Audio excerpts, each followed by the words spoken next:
Hello friends, myself Praveen Gore, lecturer Science Department. So in previous lectures, we have studied properties of solids as well as liquids. So in this, I'll be starting with unit 3, that is heat and properties of gases. So we'll be studying first what is heat, and in this video lecture, I'll be covering what is heat, what is temperature, the difference between heat and temperature, what do you mean by specific heat, then transmission of heat. Okay, how the transmission of heat takes place, conduction and its application, convection and applications, and radiation and applications. So first we'll be starting with heat. So what is heat? Heat is a form of energy which produces sensation of hotness. So we all know wind is a form of energy, light is a form of energy, heat is also a form of energy. All these are forms of energy, but what differentiate heat from other forms? Because heat produces sensation of hotness. That is very important. Heat produces sensation of hotness. So we can say where there is heat, we feel hotness in that case. Okay. So heat is a form of energy which produces sensation of hotness. This is the definition of heat. So what is the SI unit of heat? Very important is SI unit of heat is joule. Heat is always calculated in or measured in joules. Then what is temperature? We all know all the bodies have temperature. Ice has temperature of 0 degree Celsius. Then boiling water has temperature of how much?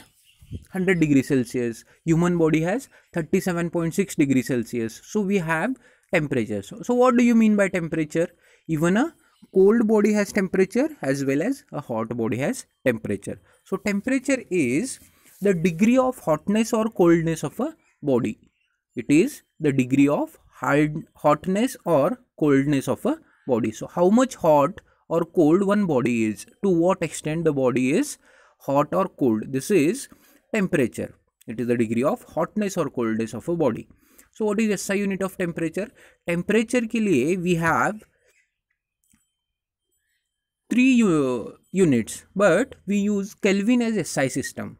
Kelvin in SI system. So we have degree Celsius, degree Fahrenheit as well as Kelvin. So out of those 3, Kelvin is SI unit.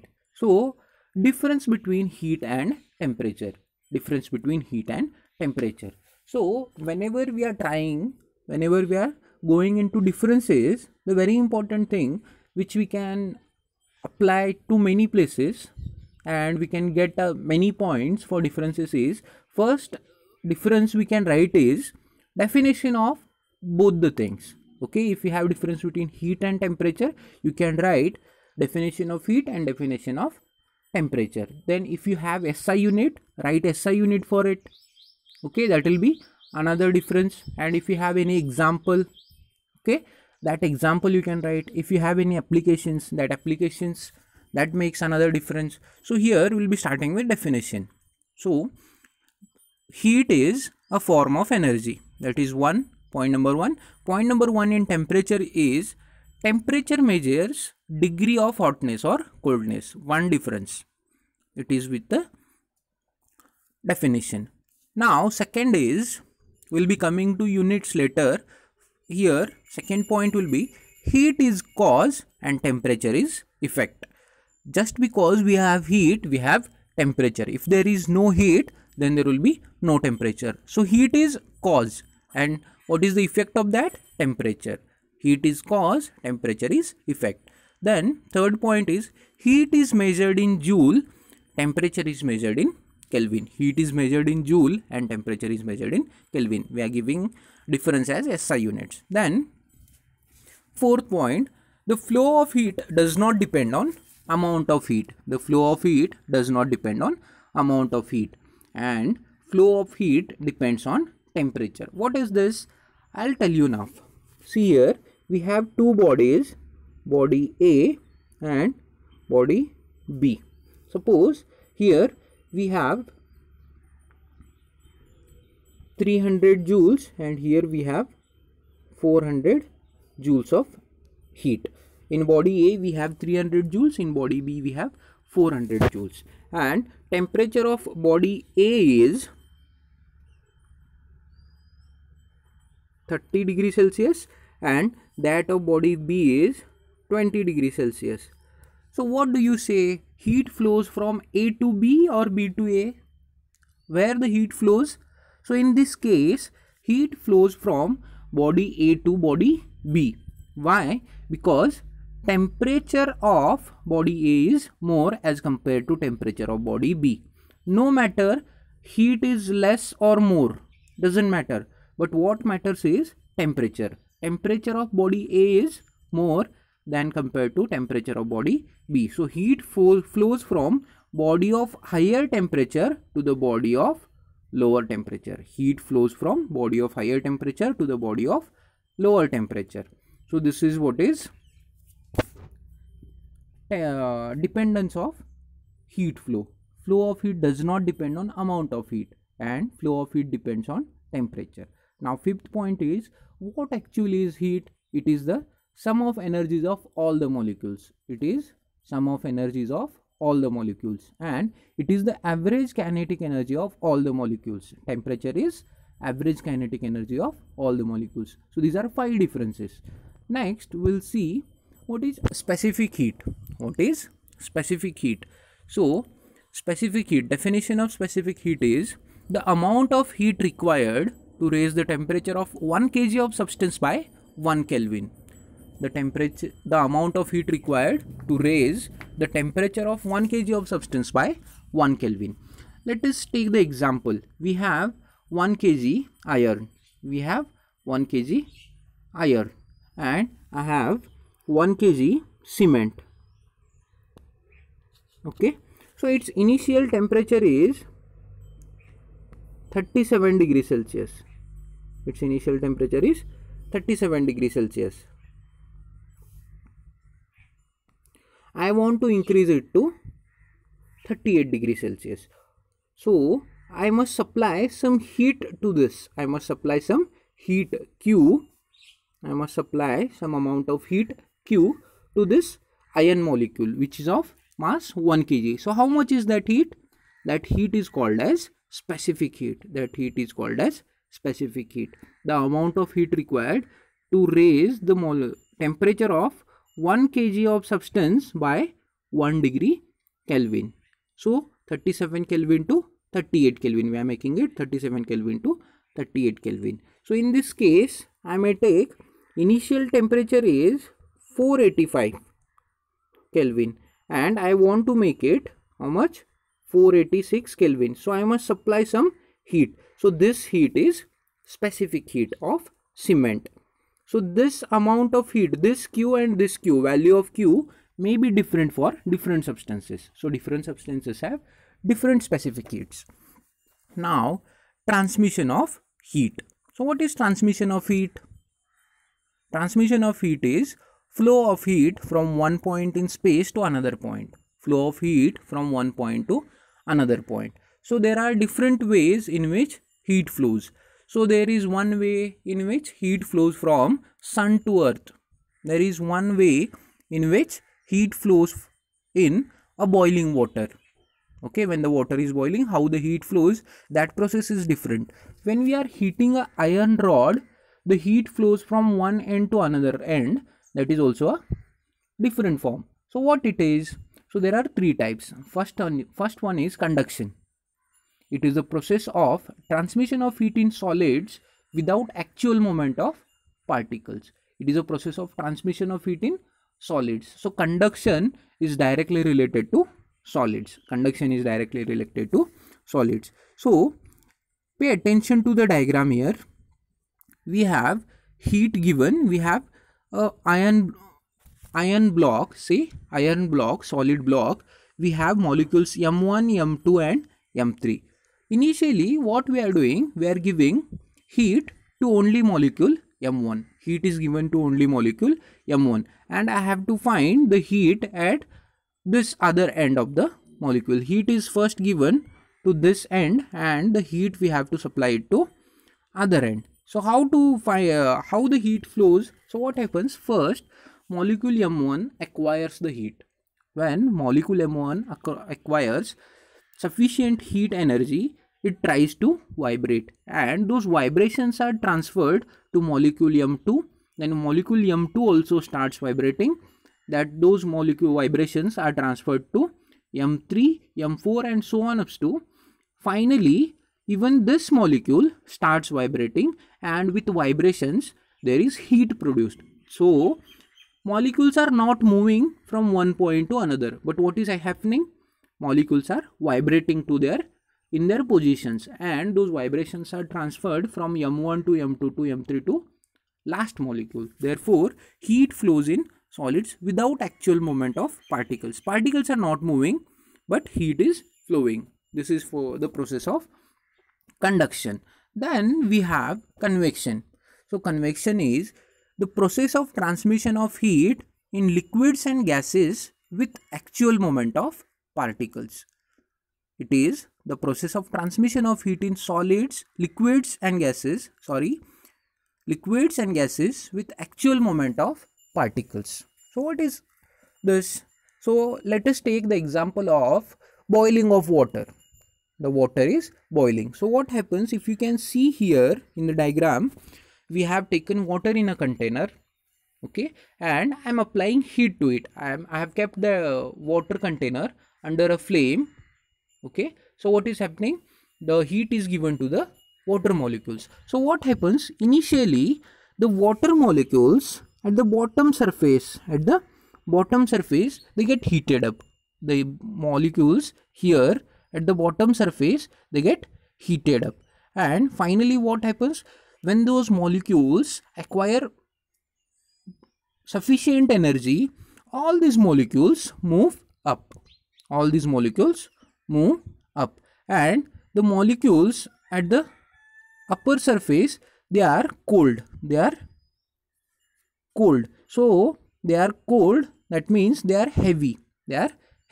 So therefore these molecules which are on the upper surface, they come down, and this process repeats until all the molecules are equally heated. So this is how the heat transmission in gases as well as liquids take place. So say here we have a container. In this we have gas molecules. So if at this end heat is given, what happens? Molecules here acquire some energy, and this molecule move here. And these molecules are cold, therefore they shift to the hot region. So this is how convection takes place. There is actual movement of particles. Particles here at the bottom surface, they are going up, and particles from the upper surface, they are coming down. Then we have radiation. In this process, heat flows from one place to another without affecting intervening medium. So intervening medium is not affected at all in case of radiation. So sun rays coming from sun to the earth, they are carrying some heat energy with them. But if you see in the space, on earth we have hot temperature is high. If you see on sun, temperature is high, but in this space the temperatures are very low. Why is that? Because the heat energy from sun is coming to earth in the form of radiation, and radiation do not affect intervening medium. Now we'll see what are the applications of conduction. So first application is Davy's safety lamp. This lamp works on the principle of conduction and is safe to carry inside mines. So what is Davy's safety lamp? Suppose I'll just give rough idea regarding what is Davy's lamp. We have a flame lighting. Flame is burning here. So this flame has heat energy. If this lamp is taken inside mines, due to the presence of explosive gases, there is a chance of explosion. Therefore, we need such an equipment in which heat emission is very low or zero. So what do? We have a flame here, and around this flame we have a wire which is highly conducting. the wire which is highly conducting. So all the energy in this flame is absorbed by this wire. All the energy, heat energy, is absorbed by the wire. Therefore only the light is thrown out and heat is contained in the wire. Heat is contained in the wire. Therefore this lamp is very safe to carry inside mines. Then we have thermos flask. Okay, so thermos flask, mainly it is used for the purpose of keeping liquids at the same temperature. Keeping liquids at the same temperature. So it is a double walled glass vessel where the space between the two is completely emptied. This reduces heat loss. So how it is?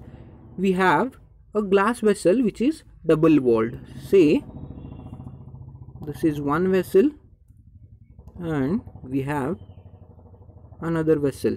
So the support between these two is very tiny. The support given between these two vessels is very tiny. Glass support will be given, and this is closed, and this gap between the two glass walls, it is closely evacuated. The space is emptied. So what happens?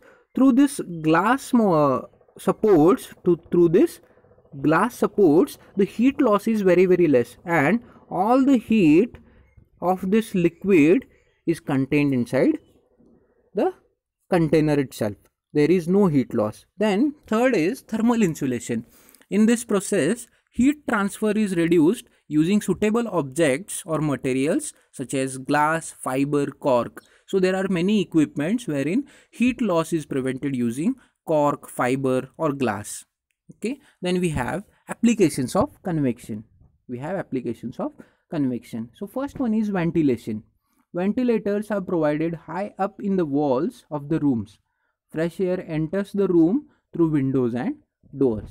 So what are ventilators? Why they are used? Suppose this is a room.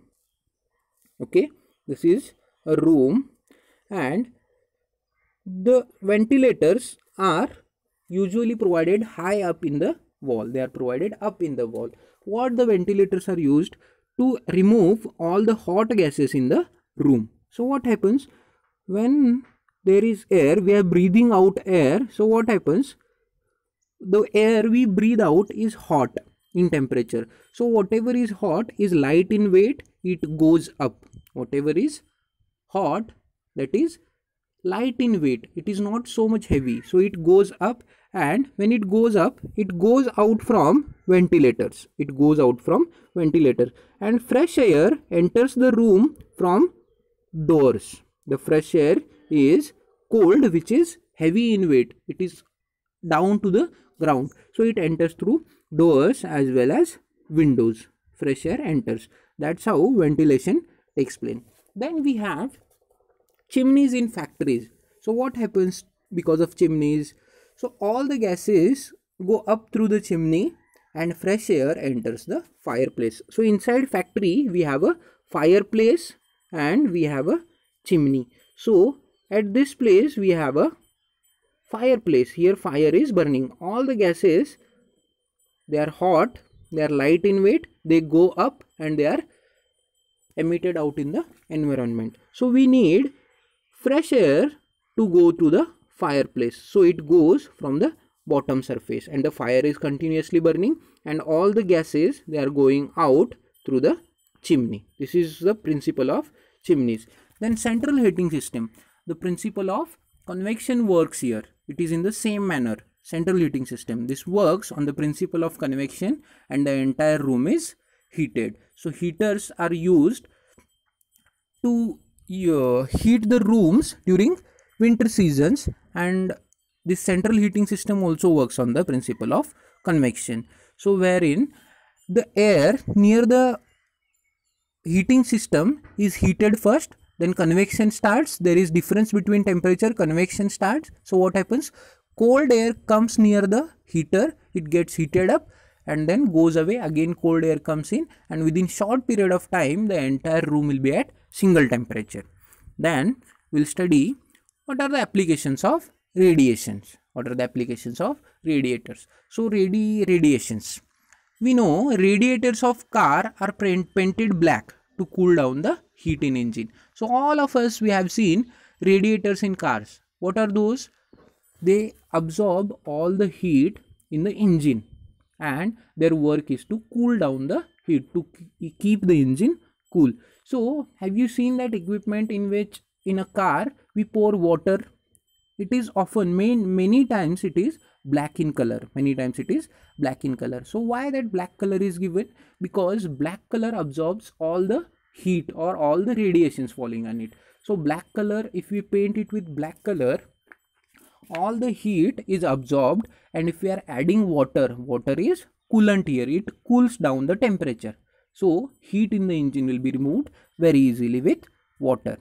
Then outer surfaces of aeroplanes are highly polished to reflect radiations. Outer surfaces of aeroplanes are highly polished. If you see an aeroplane, all the outer surfaces, they are highly polished. Why? Because polished surfaces, they reflect the radiation. So heat coming in the form of radiation will be reflected away, and temperature will be maintained inside aeroplane. Third point, in thermos flask, highly polished silver walls prevent heat loss due to radiation. So inside thermos flask, we have two walls which are highly polished, and due to highly polished, all the radiations coming, heat radiations coming, they are again reflected back in the liquid. Therefore heat loss is minimum in case of thermos flask. So in thermos flask, we are making use of conduction as well as radiation. So there are few more things in properties of gases which we'll study in next class. Thank you.